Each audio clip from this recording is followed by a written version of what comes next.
அரிவி மர்த்தனம் நித்திய நர்த்தனம். சரிங்களா? அரி அப்படின்றது இந்த இடத்துல எதை குறிக்குது அப்படி, தீமை அப்படின்ற தொழிலை குறிக்குது. வி அப்படின்றது என்ன குறிக்குதுன்னா பிரித்து அப்படின்னு பொருள். இந்த வின்ற எழுத்துக்கு பிரித்து அப்படின்றது பொருள். மர்த்தனம் அப்படின்ற வார்த்தைக்கு என்ன பொருள் அப்படின்னா அழித்தல் அப்படின்றது அர்த்தம். சரிங்களா? அப்ப தீமையை பிரித்து அழித்தல், அதான் அந்த அரிவி மர்த்தனம் அப்படின்ற அந்த வார்த்தையோட பொருள். சரிங்களா? ஸோ நித்திய நர்த்தனம். ஸோ நித்திய அப்படின்னா என்னன்னா நிரந்தரமான அப்படின்னு அர்த்தம். நர்த்தனம் அப்படின்றது நடனமாடுதலை குறிக்கும். ஸோ இதில் குறிப்பால் எதை உணர்த்துறாங்க, நம்ம ஐயன் தீமையை பிரித்து அழித்தார். எப்படி அழித்தார்? நிரந்தரமாக தீமையை பிரித்து அழித்தார், நடனமாடி அழித்தார். சரிங்களா? அதாவது எல்லாருக்குமே தெரிஞ்சிருக்கும் மகிஷியை நம்மளோட பகவான் எப்படி அழிச்சாருன்னு சொல்லி. ஸோ மகிஷி மேலே ருத்ர தாண்டவம் மாதிரி அழிப்பார் பார்த்தீங்களா?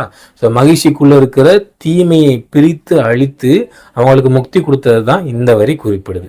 ஸோ இந்த வரியோட முழு பொருள் இந்த ரெண்டு இதையும் சேர்த்தா தான் நமக்கு முழுமையான ஒரு பொருள் கிடைக்கும் பகவான். அதாவது அதோட அர்த்தம் என்ன அப்படின்னா, நம்மளோட பகவான் எப்படிப்பட்ட பகவானா, தீமையை பிரித்து நிரந்தரமாக ருத்ர தாண்டவமாடி அழித்தவரும் அப்படின்றதான் இந்த வார்த்தையோட பொருள். சரிங்களா பகவானே?